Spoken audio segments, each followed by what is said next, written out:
My name is Emma Dixon and this is Taylor. I'm going to show you how to saddle up a horse. First you put on the saddle pad, which is this. You put it on over the bump here, which is their withers. You try and make sure it's even so it looks nice and the saddle fits comfortably above it. Make sure these loops are in the front of the pad. Then you put on the foam pad over this. This is so that you don't hurt their back when you're on them. This one. Then you put your saddle on it over both of them. Make sure to put it gently so as not to hurt them or get them uncomfortable. And you pull these into the bump on the saddle. Then you get their girth, and the elastic side always goes on the left.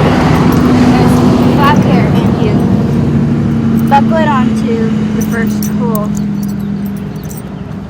here. And you make sure that they're both, that your girth is easy. Then you walk around to the other side and grab the girth from underneath. Then you buckle it on the same two tabs that you did on the other side.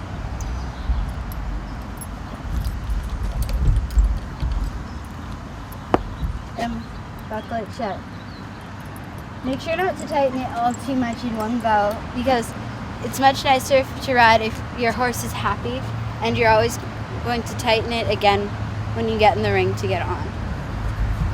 Now I'm going to show you how to put the bridle on. First you put the bridle on your arm, and then you unclip one side of the chain. Then you unbuckle their halter and you put it around their neck, so that if they decide that they'd rather be going back to their stall, they have something to stop them. Then you take the reins and you put them over your horse's head.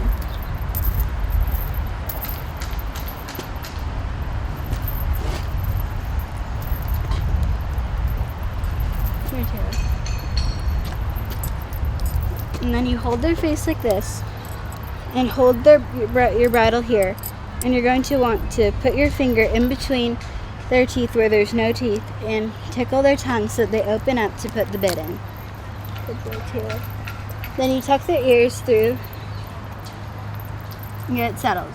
And you pull this part of their mane, which is called their forelock, out, and get their brow band and their nose band even.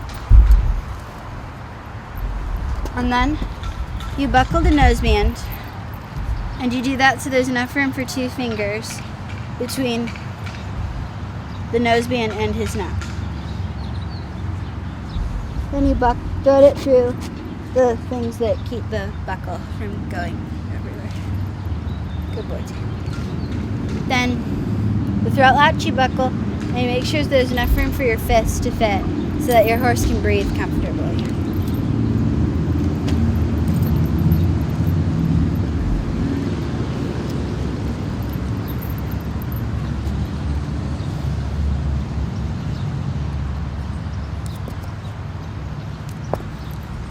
Some bridles like this one have a curb chain that you put on to keep more control of your horse, and you just stick one of the loops over on the hook here, like that.